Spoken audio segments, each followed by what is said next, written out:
if you check the likes before you've even put the phone down, if you replay what you said at dinner, wondering if it landed. Welcome. You're not shallow. You're not needy. Your nervous system is running an old survival calculation, and it never got the memo to stop. Or maybe you know someone like this. The friend who reposts anything with a compliment attached. The coworker who rewrites an email 4 times, not for clarity, but so nobody could possibly criticize it. The partner who asks, "Was that okay?" after almost everything they do. If someone just flashed in your mind, this isn't really about vanity. This is something else entirely. These people don't chase approval because they're insecure in some vague way. Psychologists have a more precise name for it: sociometer theory. Self-esteem isn't a fixed inner reading, it's a gauge, constantly checking how included or excluded you are in the eyes of others. For most people, that gauge updates quietly in the background. For someone who seeks validation constantly, it's stuck reading low and needs outside proof, again and again, just to move. Here's what's actually going on underneath it. Psychologists call this excessive reassurance seeking, and the strange part is what people are really asking. Most of them aren't asking, "Am I amazing?" They're asking, "Am I okay?" That's why the praise doesn't fail because it wasn't convincing. It fails because the feeling of certainty fades a few hours later. And the question comes back around. The frustration isn't vanity. It's exhaustion. They're not trying to be praised. They're trying to feel, for one stable moment, like they're not about to be quietly written off. And here's the uncomfortable part. Their fear usually isn't irrational. Naomi Eisenberger's research found that social rejection activates the same brain regions as physical pain. Being excluded doesn't just feel bad, it registers neurologically as an injury. The person constantly seeking approval isn't overreacting to disapproval, they're reacting to something the brain is built to treat as a threat. But being right about the danger doesn't make the constant checking sustainable. The people around them start to notice the pattern, soften their feedback, because honest criticism seems to cost too much, and stop bringing up problems because every disagreement turns into a small crisis of reassurance. That instinct isn't random. The brain holds on to criticism far longer than praise, a pattern researchers call the negativity bias, so one hard comment can outweigh a dozen kind ones. And the people around a validation seeker learn to handle their words carefully, even without naming why. The validation seeker watches people go quiet and thinks, "Why won't anyone just tell me the truth?" But here's what no one tells you.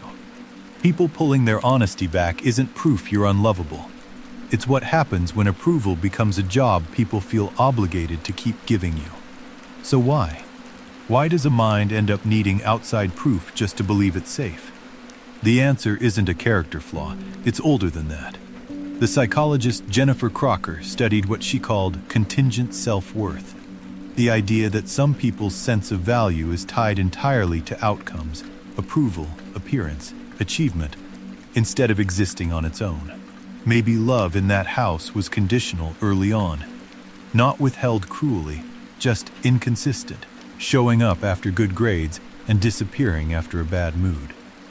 A child in that environment doesn't learn "I am loved." They learn "I am loved when." This starts earlier than most people think.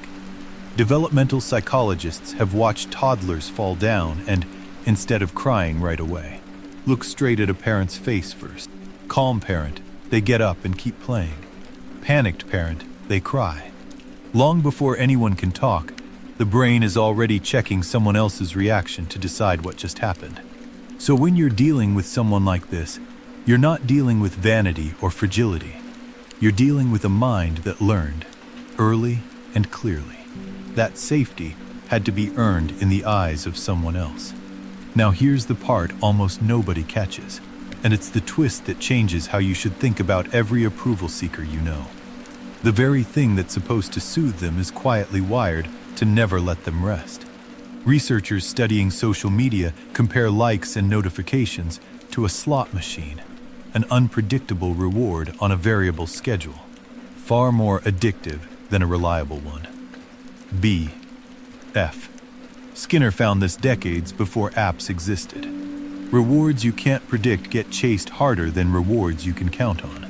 That coworker who rewrites the email 4 times isn't being careful. They're trying to guarantee an outcome that was never designed to be guaranteed.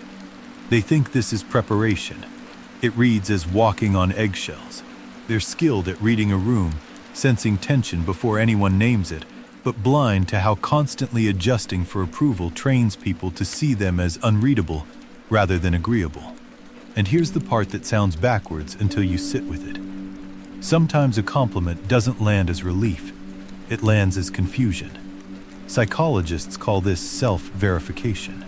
If someone quietly believes they're not that impressive, hearing your amazing clashes with the belief instead of correcting it, so they wave it off as politeness or flattery. A little criticism can feel oddly familiar, almost like being seen accurately. The compliment doesn't change the belief. The belief changes what the compliment means. The validation seeker thinks people leave because they weren't likable enough. They rarely see that people leave because a moving target is exhausting to chase with reassurance. You cannot build real intimacy on borrowed self-worth. The partner who needs constant confirmation of being loved ends up harder to love steadily, because reassurance consumed instantly leaves nothing behind to build trust on. Carl Rogers argued people only develop a stable sense of self through unconditional positive regard, being valued for existing, not performance. And here's what makes it vicious. The more validation you receive, the more you need, because the relief from each dose fades faster than the last. Satisfaction was never designed to be permanent when it's rented instead of owned. There's a second cost, too. Edward Decci's research found that once approval becomes the main reason you do something, you often enjoy the thing itself less. The reward quietly replacing the reason. People chasing validation on something they used to love can end up resenting the very thing that used to feel like theirs. If you're self-aware about this, there's another trap. Trying to stop needing approval by performing self-sufficiency is just another performance, aimed at a different audience. You can't validate your way out of needing validation. And yes, everyone needs some social approval. That's just human, and that's fine. The problem is when every form of connection gets funneled through one narrow channel, does this person approve of me right now? Which means the real question isn't how do I stop caring what people think? It's which approval is actually information, and which is just a symptom you're using to avoid sitting with uncertainty about your own worth. This isn't a caring too much problem, it's a wrong place problem. You're not seeking too much connection. You're getting your sense of worth from the wrong place. Every relationship to approval falls into one of 3 categories. Approval worth listening to, honest feedback from people with real context. Use it. Approval that's just noise, likes from strangers, praise with no stakes attached, never a real signal. And approval you need to stop handing over entirely, your basic sense of being enough, which was never supposed to live in anyone else's hands. Just stop caring what people think fails as advice, because it asks you to override wiring that's ancient, and that still works fine in the right doses. You don't need less connection. You need to stop asking connection to do a job it was never built for. Here's the recalibration. When you notice yourself checking for a reaction, pause and ask, am I gathering real information? Or am I trying to settle something a like can't actually settle? Let praise sit for a day before deciding whether you believe it. Build 1 or 2 sources of self-worth that don't depend on anyone's response. A private practice, a skill you track for yourself, a standard only you can see.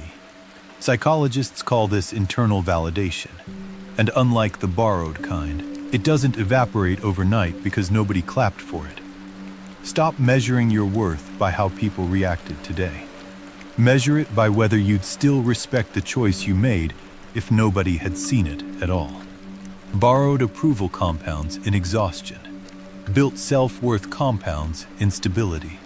You get to choose which one you're building. This isn't a flaw. It's a very old survival system, aimed at a modern world that hands out approval faster and more randomly than it was ever built to handle. Psychologists separate this from ordinary low confidence. It's called fragile high self-esteem, where someone looks completely sure of themselves but needs a steady stream of outside proof just to keep that feeling standing. The confidence isn't fake, it's just built on ground that keeps shifting.